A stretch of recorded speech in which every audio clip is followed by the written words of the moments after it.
Olá a todos e a todas! É motivo de muita alegria, honra e satisfação estar hoje aqui, compondo parte das exposições da Semana Jurídica da Universidade do Estado de Mato Grosso, em Marcelândia. Eu gostaria, em primeiro lugar, de agradecer imensamente o convite que me foi estendido pela comissão organizadora do evento, que planejou tudo de forma extremamente diligente. E gostaria de agradecer especialmente a presença de todos e todas aqui, acadêmicos e acadêmicas do curso de Direito, presentes ainda que de forma virtual. Sobretudo no momento de pandemia, tempos difíceis, instabilidades em todas as searas, é belíssima, louvável e, sobretudo, muito importante a iniciativa da universidade, dos professores, professoras, acadêmicos e acadêmicas em engajar um momento profícuo de partilha de conhecimento e experiências. O momento atual é extremamente delicado e nos demanda esforços de natureza tanto individual quanto coletiva. O necessário isolamento social, com vistas à preservação da vida, nos impõe vários desafios cotidianos que não me parecem nada fácil, né? Somos a todo tempo chamados a reinventar e desconstruir as nossas formas de trabalho, as nossas formas de estudo e até mesmo as interações sociais. Isso, de fato, não é fácil. E o fato de estarmos aqui, hoje, apesar dos desafios da distância, da tecnologia, e aqui já me permita um parênteses, eu confesso que é a primeira vez que eu faço uma apresentação por vídeo gravado, e eu sou uma espécie de dinossauro digital para áudio e vídeo, então desde logo me perdoem a qualidade do vídeo, a qualidade do som, e já adianto a total ausência de recursos digitais, audiovisuais, não vai ter na minha apresentação. Mas enfim, o fato de estarmos hoje aqui, a despeito de todas as dificuldades, a despeito de todos os desafios, é merecedor de muito reconhecimento e admiração. Mais uma vez, portanto, eu agradeço e parabenizo aos presentes, à universidade e à comissão organizadora do evento. Eu fico realmente muito feliz em poder contribuir com o aprofundamento e, sobretudo, com a pluralização de conhecimentos e práticas na área do direito. Eu fui orientada a fazer uma breve apresentação sobre mim antes de dar início à exposição. Então, meu nome é Angélica Furquim e eu trabalho na área dos direitos das migrações e do direito dos refugiados. Eu sou bacharel em Direito pela Universidade Federal do Paraná e mestre em Direito pelo Programa de Pós-Graduação em Direito também da Universidade Federal do Paraná.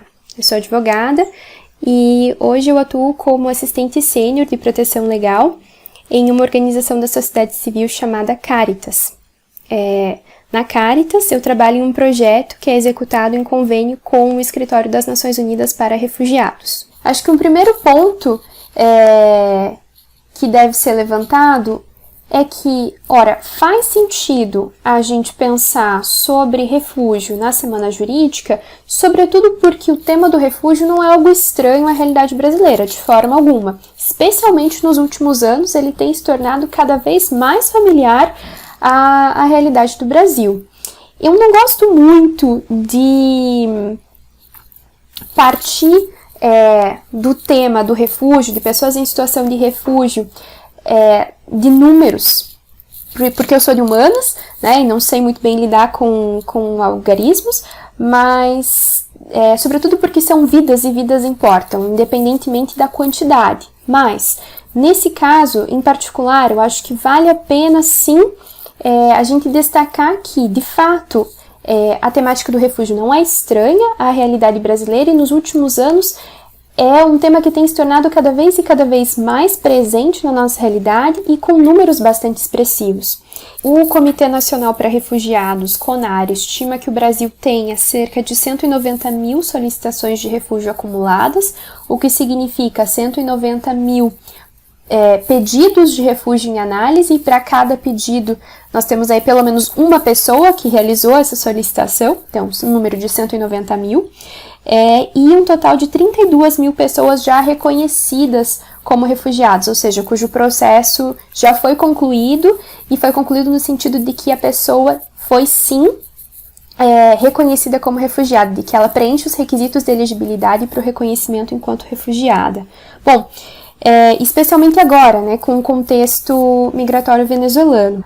Mas é importante também colocar em perspectiva, com relação a esses números, que, de fato, o Brasil, na América Latina, é o país que tem o maior número de pessoas refugiadas reconhecidas, especialmente com uma decisão histórica do final do ano passado do Comitê Nacional para Refugiados, que reconheceu mais de 20 mil solicitantes de refúgio nacionais da Venezuela como refugiados, mas não é o principal destino de venezuelanos e venezuelanas. Na verdade, salvo engano, é o 6º país que mais acolhe venezuelanos na América do Sul. 6º país, ficando atrás de Colômbia, Peru, Chile e Equador, que são países comparativamente muito menores em extensão territorial.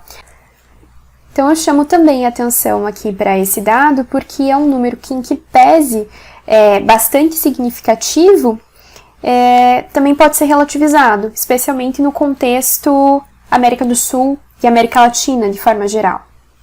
É sempre importante, quando a gente pensa na temática do refúgio, lembrar que a gente está se referindo a pessoas, a vidas, a indivíduos. E pessoas importam, né? Representem ela uma significativa parcela da população ou não. No caso do Brasil, efetivamente, significa uma parcela significativa da população.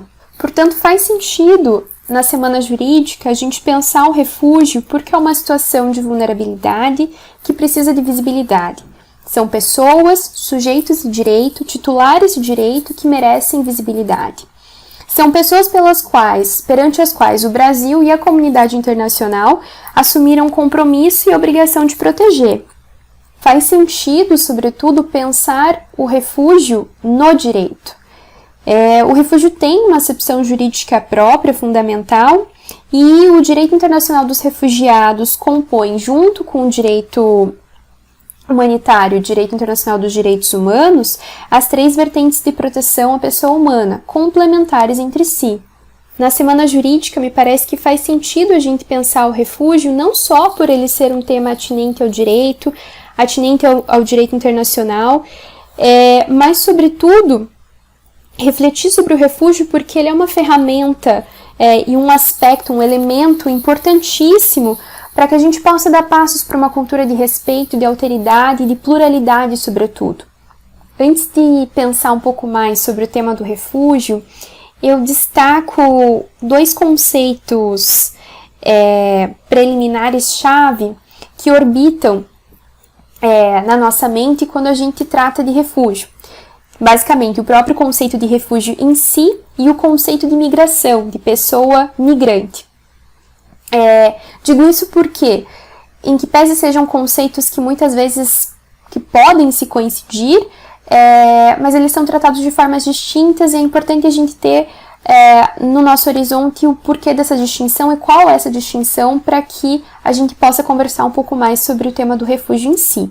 Bom, refugiados e migrantes, refúgio e migração.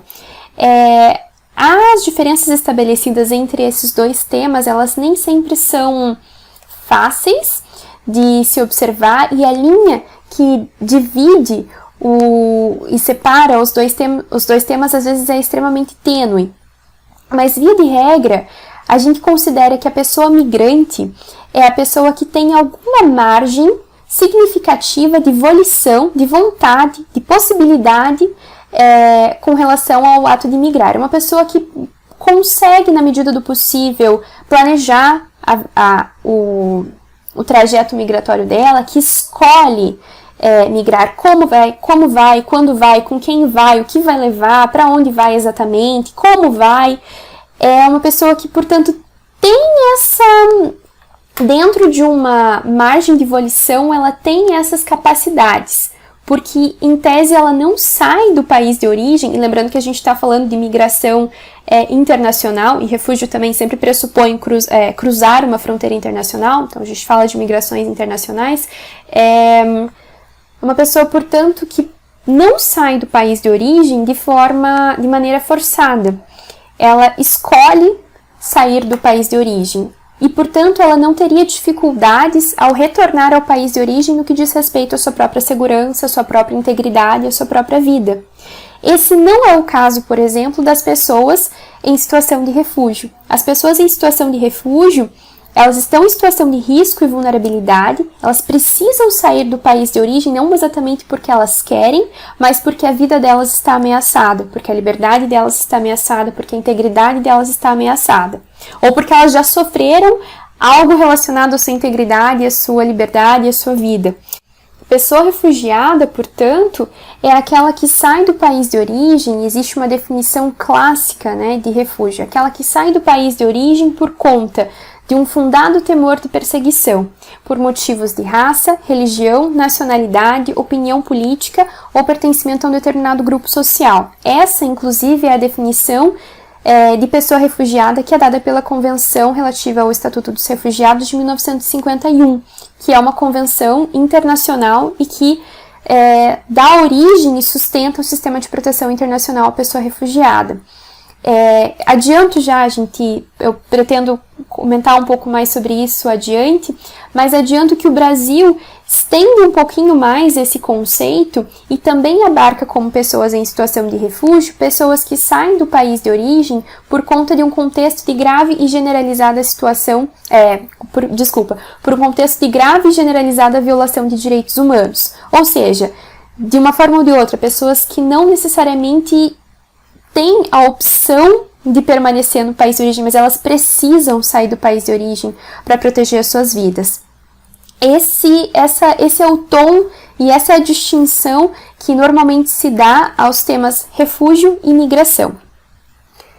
Bom, dito isso, acho que vale agora também um momento de desconstrução de algumas imagens que muitas vezes as pessoas têm com relação à situação de refúgio. Primeira, num nível um tanto quanto até mesmo mais teórico, que seria no sentido de diferenciá-las de pessoas migrantes que têm a possibilidade e a opção de migrar ou não migrar, de permanecer no país de origem e, se for o caso, regressar ao país de origem sem maiores problemas ou sem maiores ameaças à sua segurança, à sua liberdade e à sua integridade. Eu separei aqui alguns outros mitos que volta e meia escuto no meu trabalho, vejo na internet, e eu acho que é importante a gente debater um pouquinho e conhecer um pouquinho a respeito.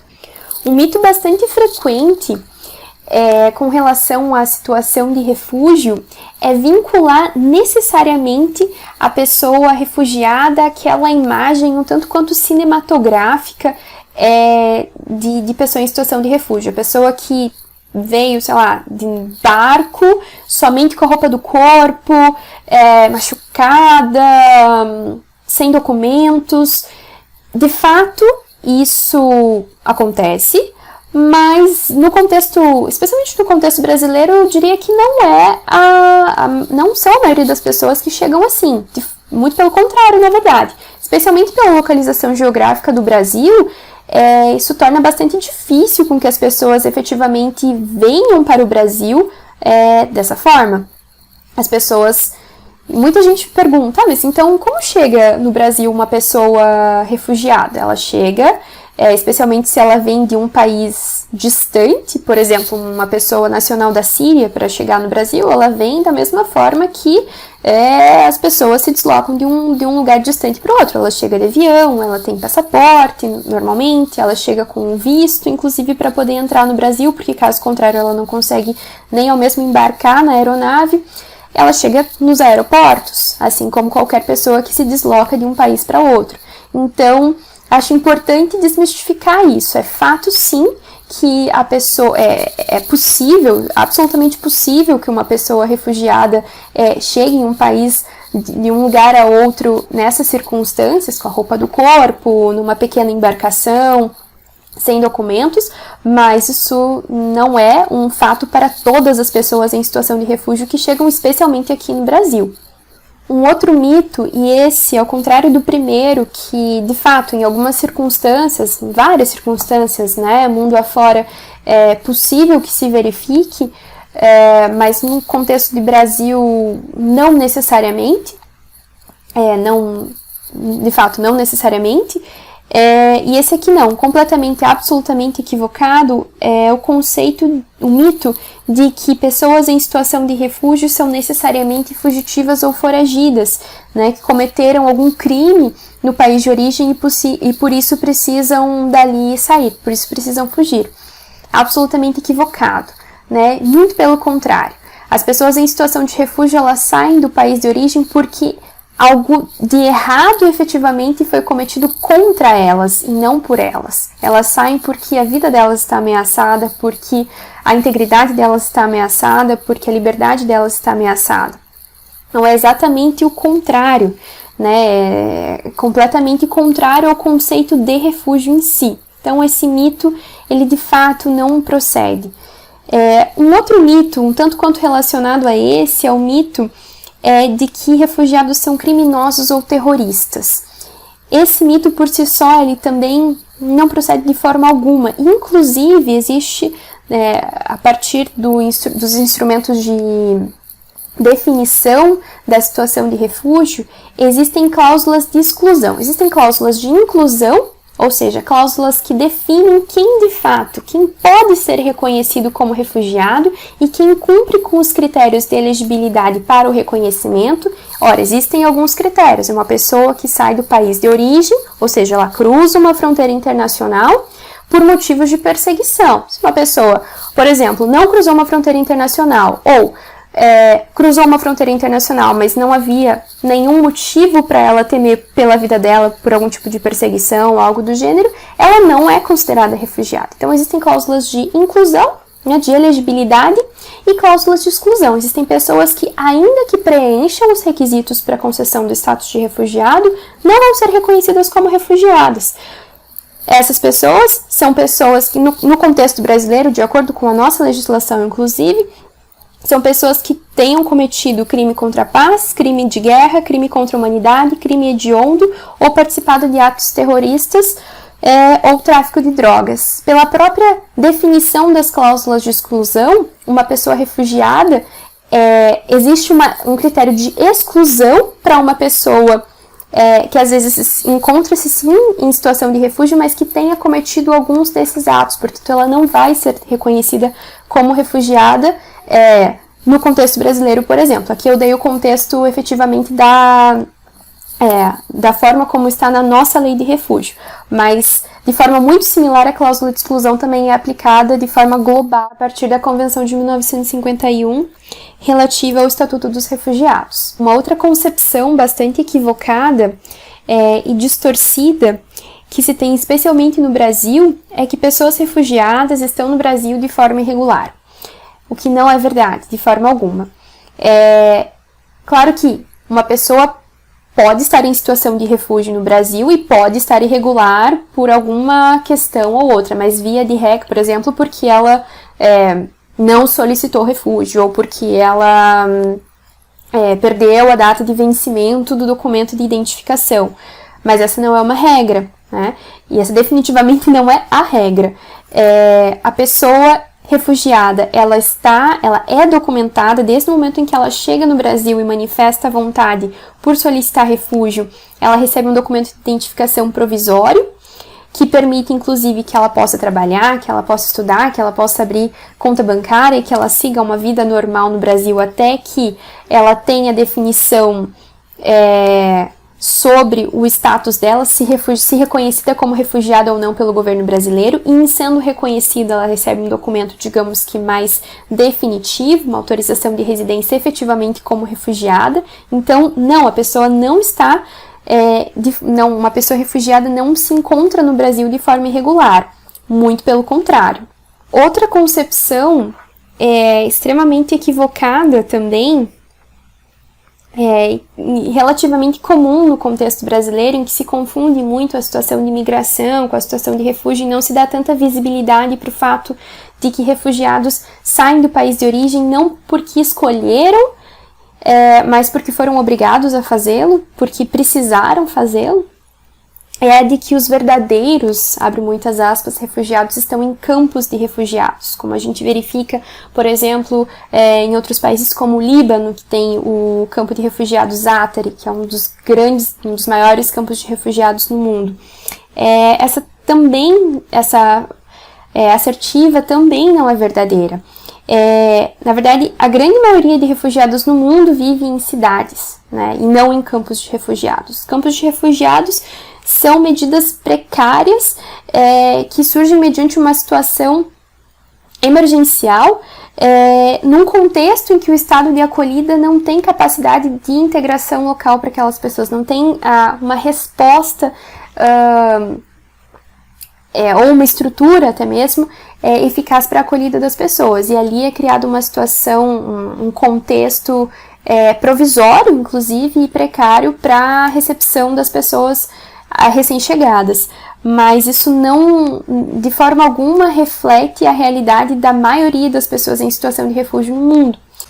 Existe também uma noção bastante distorcida de que as pessoas em situação de refúgio, elas então saem dos seus países de origem e se dirigem a países necessariamente ricos. E há um quê de preconceito, inclusive, nessa afirmação. O que não é verdade também. A grande maioria, e por países ricos, inclusive, diga-se de passagem, Estados Unidos e países do continente europeu. Muitas pessoas têm essa concepção. Particularmente, eu acho que é necessário estabelecer uma diferenciação entre países que recebem um grande contingente de pessoas refugiadas e países que recebem bastante atenção por receberem algum contingente de pessoas refugiadas. Me parece o caso, por exemplo, de países considerados ricos, tais como Estados Unidos e países do continente europeu. A maioria das pessoas em situação de refúgio, quando precisam sair de seus países de forma forçada, elas acabam se dirigindo para países que fazem fronteiras ao país dos quais elas são nacionais. Seja porque é mais fácil, porque pode ser mais barato, porque possivelmente é um país para o qual aquela pessoa teria mais facilidade para ingressar, porque é um país que não demanda visto, por exemplo, daquela pessoa, por uma questão de proximidade política, diplomática ou cultural, enfim. Normalmente ela vai buscar um país próximo. Ela não vai... Até porque isso foge até um pouco do próprio conceito, né? A pessoa, às vezes, ela nem teve margem para decidir quando que ela vai, como que ela vai, para onde que ela vai. Então, é bastante equivocado pressupor que as pessoas almejam, pessoas em situação de refúgio almejam países mais ricos ou, abre aspas, mais desenvolvidos. A grande maioria das pessoas destina-se a países... próximos realmente, porque é o que efetivamente a situação em meio a situação de emergência é o que normalmente se torna mais possível. Uma outra noção bastante frequente e igualmente equivocada que se tem é relativa ao perfil da população refugiada. Muitas pessoas acreditam que, ou visualizam, né, quando vem à mente uma pessoa refugiada, imaginam necessariamente uma pessoa adulta e normalmente um homem, né? E normalmente vinculado àquele primeiro mito sobre o qual eu comentei, né? Recém-chegado, com somente a roupa do corpo, sem documento, quando na realidade isso não procede. É interessante, inclusive, ressaltar que cerca de metade das pessoas em situação de refúgio hoje no mundo são crianças e não adultos, né? Sejam crianças dentro do grupo familiar, quanto crianças separadas ou desacompanhadas, ou seja, que saem do país de origem de forma forçada ou sozinhas, absolutamente sozinhas, né? Isso é normalmente mais frequente em adolescentes, normalmente é mais frequente que adolescentes o façam, mas não é impossível que crianças mais jovens também o façam, ou então que saem do país de origem acompanhadas por outras pessoas que não os seus responsáveis. O número de crianças separadas e acompanhadas, inclusive, vem crescendo de forma vertiginosa ao longo dos anos. Então não é verdade achar que pessoas em situação de refúgio são necessariamente, ou em sua maioria, homens adultos. A última noção distorcida que eu trouxe aqui diz respeito à ideia que as pessoas têm de que quando uma pessoa refugiada sai do país de origem, ou seja, do local em que a perseguição está acontecendo ou está prestes a acontecer, e chega no país de acolhida, as coisas se tornam, a vida dela se torna infinitamente mais fácil. De fato, ela está segura, ou supostamente segura do risco que fez com que ela saísse do país de origem, mas isso de forma alguma torna a vida dela extremamente mais fácil. Existem outras barreiras que também precisam ser superadas, especialmente no que diz respeito à própria entrada, o próprio ingresso no país de acolhida, nem sempre isso é fácil. O próprio deslocamento da pessoa até o país de acolhida, ou seja, não somente o ingresso da pessoa, mas o deslocamento até o país de acolhida pode ser também bastante turbulento.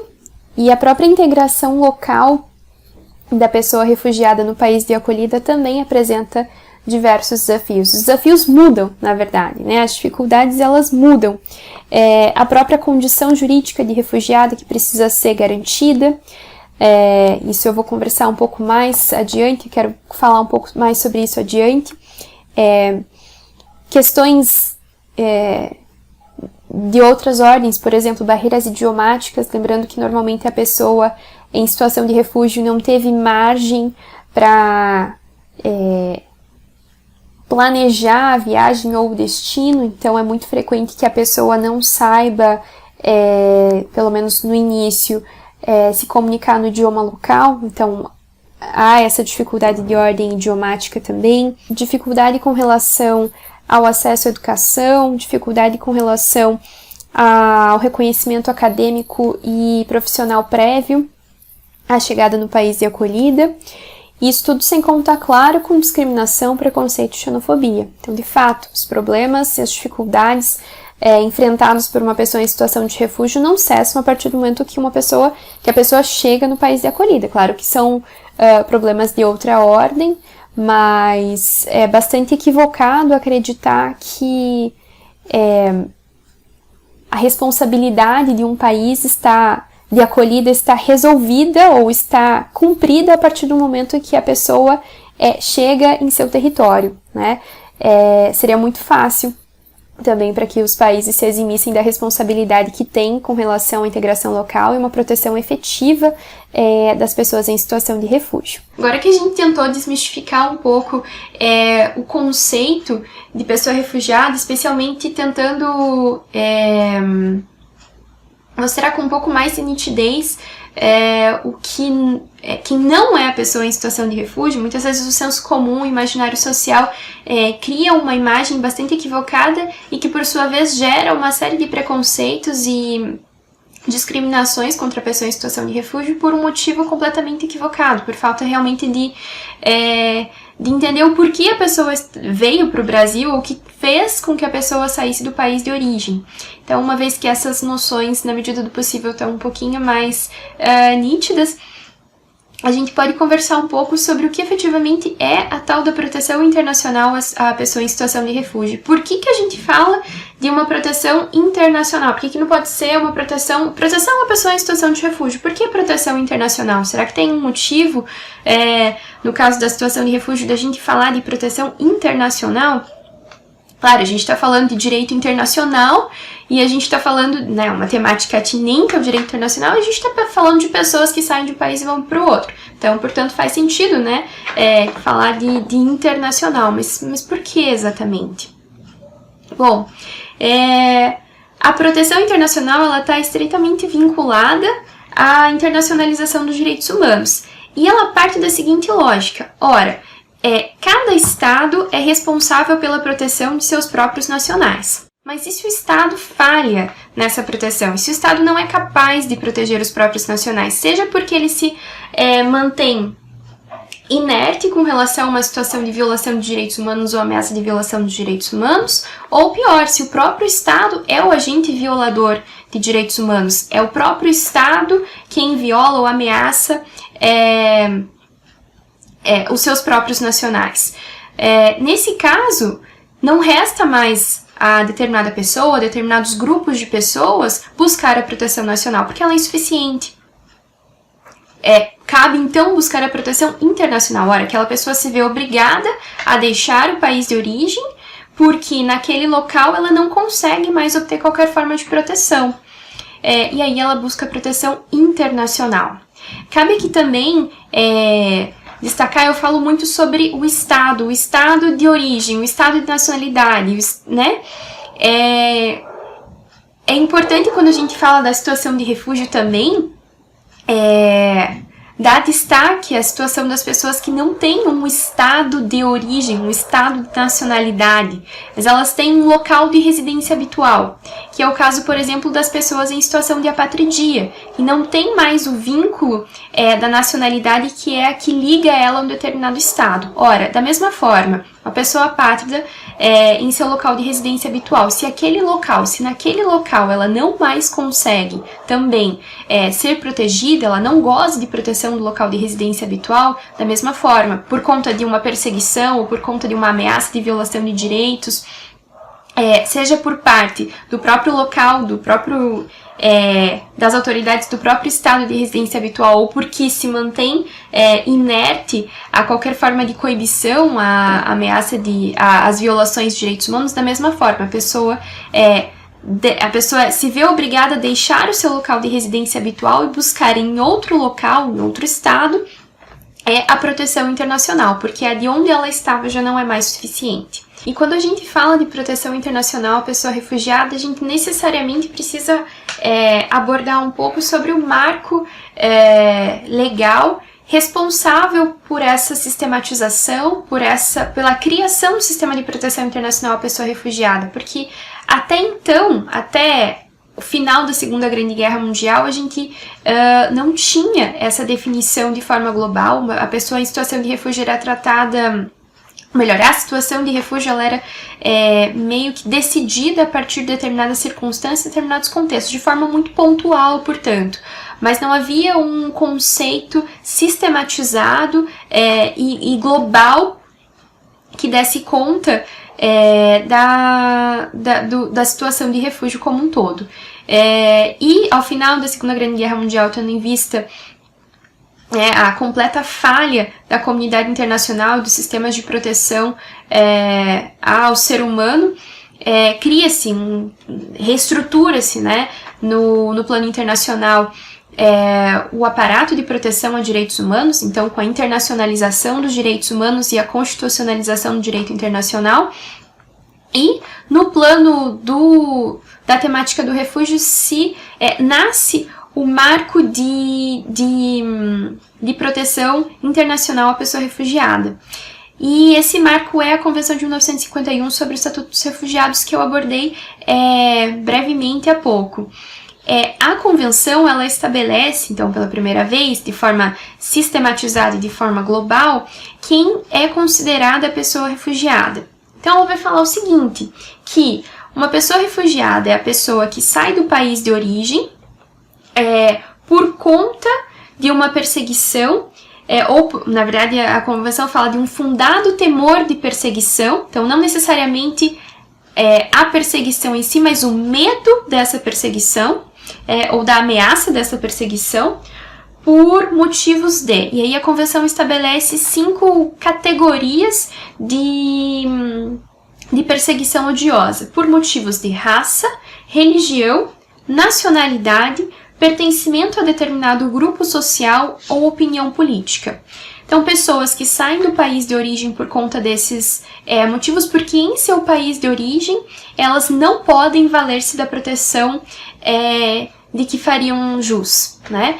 E aí leia-se, de novo, né? País de origem ou local de residência habitual no caso dos apátridas.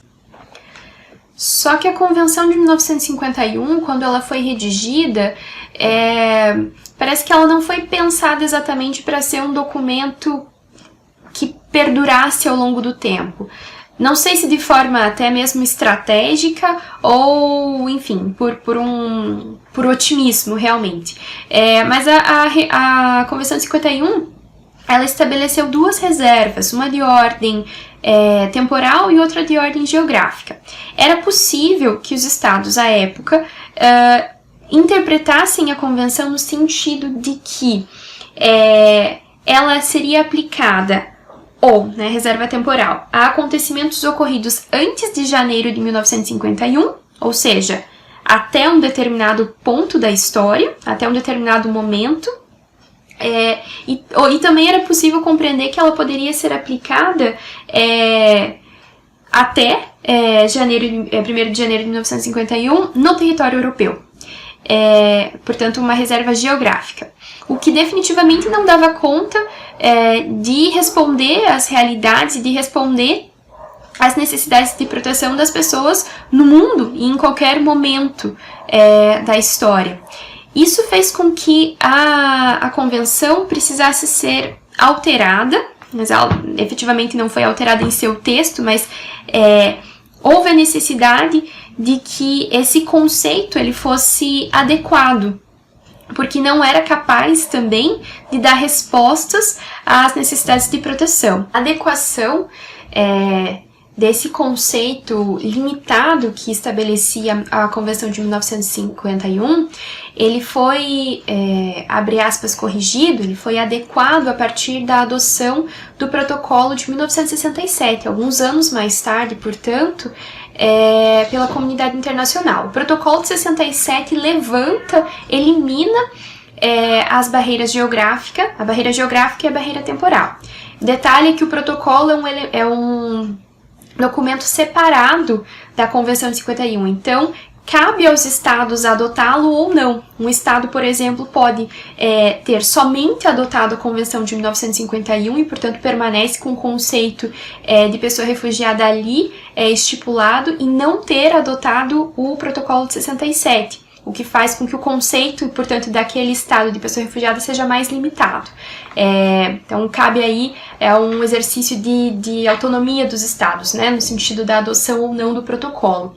Quando a gente fala da Convenção de 1951 associada, né, ao Protocolo de 1967, a gente fala do sistema de proteção, a gente fala do conceito global de pessoa refugiada e do sistema de proteção internacional à pessoa refugiada, e a gente muitas vezes se refere também ao conceito clássico de pessoa em situação de refúgio. Então, dentro dos critérios da categoria de perseguição, pelos 5 critérios estabelecidos pela Convenção.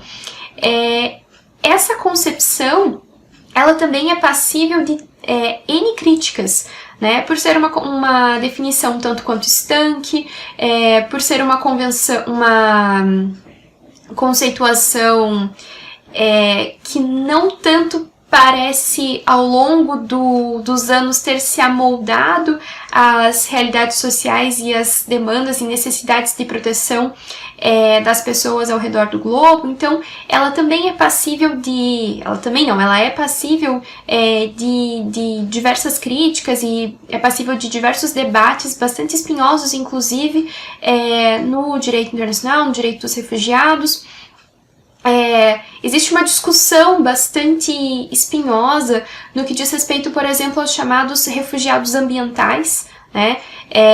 Pelo conceito clássico de refúgio, essas pessoas que saem do país de origem por conta de uma situação climática ou ambiental que lhes ameaça, ela não é reconhecida como refugiada, porque ela não cumpre com os critérios, não há um agente de perseguição, não há um agente persecutor nessa situação. Enfim, para citar um exemplo, né, de situação que hoje coloca o conceito clássico de pessoa refugiada como alvo de bastante debate. E são debates sempre muito profícuos. Uma adequação feita ao conceito clássico estabelecido pela Convenção de 1961 e pelo Protocolo de 1967 foi feita em âmbito regional. Um exemplo, né, foi feito em âmbito regional aqui na América Latina, especialmente a partir da Declaração de 1984 de Cartagena. A Declaração de Cartagena, tendo em vista as realidades do contexto latino-americano, especialmente após regimes ditatoriais que deram origem ao movimento forçado de pessoas entre diversos países da América Latina, fez com que, e chamou a atenção da comunidade internacional no contexto regional para uma necessidade de se alargar o conceito de pessoa refugiada para que também abarcasse pessoas em situações outras que a de perseguição pelos 5 elementos estabelecidos no conceito clássico. Então, a Convenção de Cartagena, no contexto regional, amplia, nesse sentido, a definição de 1951 e estabelece que, bom, para além das pessoas reconhecidas como, passíveis de serem reconhecidas como refugiadas a partir do conceito clássico da perseguição pelos motivos de raça, religião, nacionalidade, opinião política e pertencimento ao grupo social, a determinado grupo social, também são reconhecidas como refugiadas no contexto latino-americano as pessoas que saem de seus países porque sua vida, segurança ou liberdade são ameaçadas pela violência generalizada, pela agressão estrangeira, pelos conflitos internos, pela violação maciça de direitos humanos ou por circunstâncias que hajam perturbado gravemente a ordem pública. Então, amplia muito mais o conceito clássico de refúgio e ele se torna independente da existência de um fundado temor de perseguição. Nesse sentido, a gente tem, portanto, um conceito clássico global e um conceito alargado no contexto regional. Nessa história toda, o Brasil adota ambos os conceitos, e por isso a legislação brasileira sobre refúgio é considerada uma das mais progressistas do mundo, porque adota um conceito, tanto na integridade, o conceito clássico, quanto um conceito também alargado. Esses marcos normativos, seja no âmbito global, Convenção de 1951, Protocolo de 67, seja no âmbito regional, particularmente aqui latino-americano, Declaração de Cartagena, para além de estabelecerem o conceito de pessoa refugiada, quem são essas pessoas, também estabelecem as obrigações que os estados vinculados, que assumem um compromisso de proteção a essas pessoas têm com relação a elas.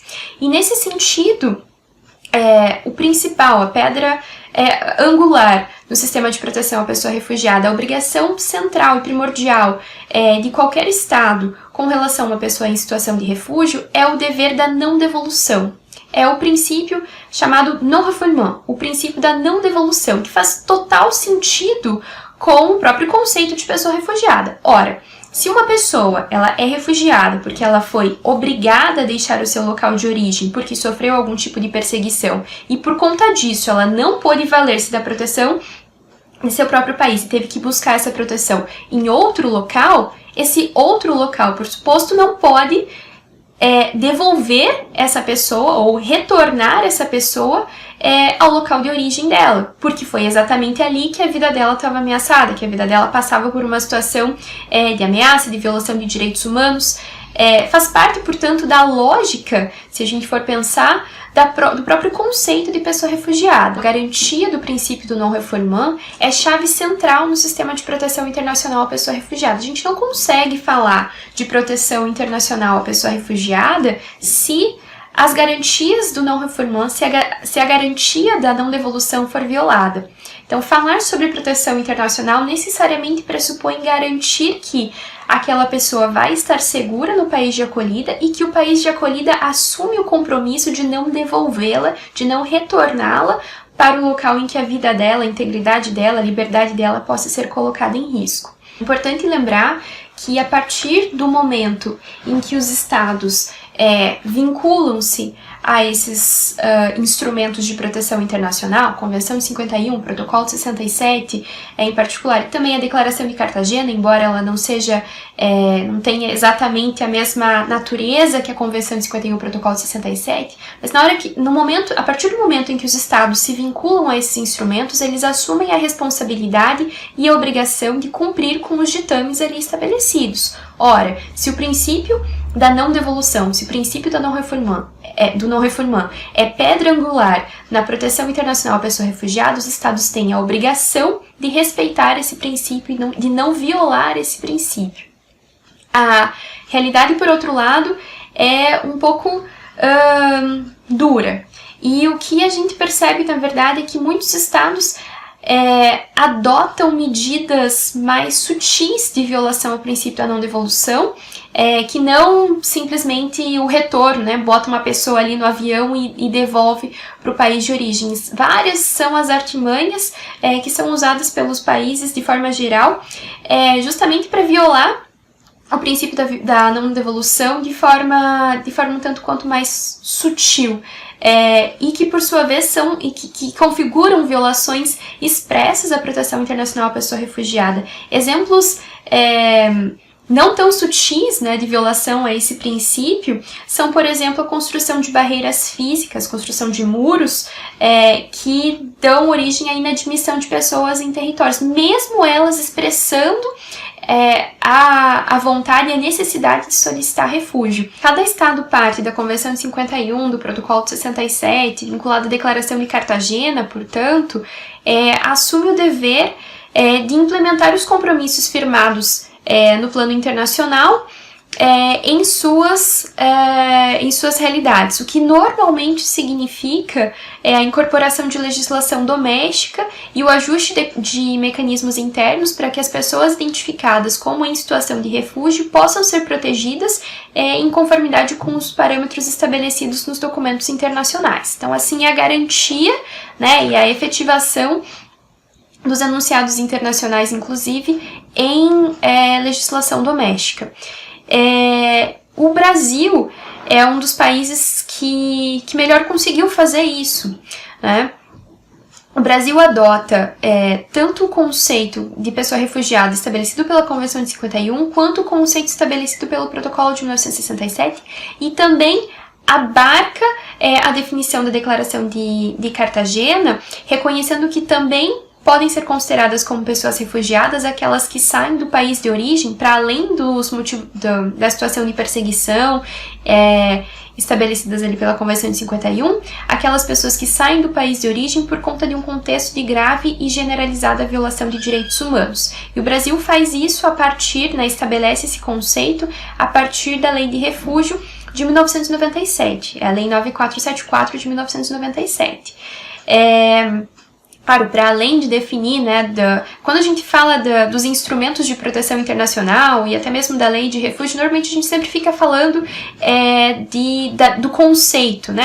A Convenção 51 estabelece o conceito de pessoa refugiada, a lei de refúgio estabelece o conceito de pessoa refugiada no Brasil, mas claro que nem a Convenção 51 faz só isso e nem a lei de refúgio brasileira faz só isso. O objetivo nem de uma e nem de outra é somente estabelecer o conceito de pessoa refugiada, mas também estabelecer, no caso da Convenção de 51, obrigações para os países de acolhida no sentido de respeitar e de proteger efetivamente e garantir a proteção das pessoas em situação de refúgio em seus territórios, estabelecer também cláusulas de cessação e exclusão, ou seja, estabelecemos quem pode ser, acho que eu cheguei a mencionar isso em determinado momento ainda há pouco. A gente define quem pode ser reconhecido como refugiado, mas a gente também define quem, em que pese tenha os requisitos para ser reconhecido ou reconhecida como refugiado, mas que não pode ser reconhecido por um motivo ou outro, cláusulas de exclusão, por exemplo, né? Então, pessoas, por exemplo, que cometeram crimes contra a humanidade, em que pese elas tenham sofrido uma perseguição, e preencham esse requisito de elegibilidade para o reconhecimento como refugiado, elas não serão reconhecidas como refugiadas por conta desse critério de cláusula de exclusão, que também está disposto na Convenção de 51 e que o Brasil também adota na sua própria lei de refúgio. Tanto a lei de refúgio brasileira quanto a Convenção de 51, né, no plano internacional, também estabelecem situações em que o refúgio é cessado, cláusulas de cessação, portanto, a pessoa foi reconhecida como refugiada, mas aconteceu alguma coisa, seja por iniciativa, seja por uma ação, um ato da própria pessoa refugiada, seja por conta de uma modificação das circunstâncias do local de origem que fazem com que ela não seja ou não possa mais ser reconhecida como refugiada. Isso pode acontecer, por exemplo, quando a pessoa vale-se da própria proteção do país de que foi nacional, de que é nacional, porque aí a lógica da proteção nacional, ela não é como se ela não mais se operasse. Ora, se a pessoa, uma vez reconhecida como refugiada, voltou a valer-se da proteção do país que é nacional, ela pode ter se restabelecido, por exemplo, no país de nacionalidade, pode ter buscado algum tipo de apoio do país de origem, algum tipo de mecanismo que dê a entender que ela valeu-se da proteção do país de que é nacional, não é mais necessária a proteção internacional, não é mais necessária a ingerência de outro estado, a concessão de outro tipo de proteção que não aquela que ela própria faz jus como sendo nacional do país de origem. É possível, por exemplo, que passados muitos anos do que gerou o deslocamento forçado daquela pessoa, passados muitos anos, a situação do país de origem daquela pessoa já tenha se restabelecido, a situação de paz, de estabilidade no país de origem tenha se restabelecido, o que não justificaria mais, em tese, a continuidade daquela pessoa, a continuidade do status de pessoa refugiada naquele local. Então, cessariam, portanto, os motivos que fizeram com que a pessoa se deslocasse de um local ao outro e, portanto, cessariam as razões para a pessoa ainda manter o status como refugiada. Exemplos apenas, mas essas também são cláusula de exclusão, cláusula de cessação, são outros temas que também são tratados tanto na Convenção de 51, quanto isso depois incorporado no contexto brasileiro para a legislação de refúgio. Então, claro que não é somente, a gente, especialmente no Brasil, a gente às vezes cai muito na armadilha de tratar dos instrumentos de proteção à pessoa refugiada falando somente das cláusulas de inclusão, falando apenas somente dos conceitos, mas não, outros temas também são tratados. Então, quem não é refugiado, quem cessa, quem deixa de ser refugiado, no caso das cláusulas de exclusão, de cessação, e garantias às pessoas em situação de refúgio nos países de acolhida, como no caso o próprio direito à não devolução, né, estritamente vinculado ao princípio do non-refoulement. Então, a garantia de que aquela pessoa, sob hipótese alguma, vai ser remetida a um local em que a vida dela ou a integridade dela corra risco, em que no caso das pessoas em situação de refúgio normalmente é o próprio país do qual ela é originária, garantia do fornecimento pelo estado de acolhida de documentação pessoal, que possibilita com que a pessoa possa exercer normalmente os atos da vida civil naquele país, e aqui também a concessão de documento de viagem para essa pessoa, passaporte, é um pouquinho, no caso do Brasil, é um pouquinho diferente do passaporte nacional, mas que viabiliza que essa pessoa possa ter também um documento de viagem. Muitas vezes é o documento que ela somente conseguiria obter por parte do estado de origem, que é o estado que é o local onde ela não pode retornar. Então isso é pensado também como garantia.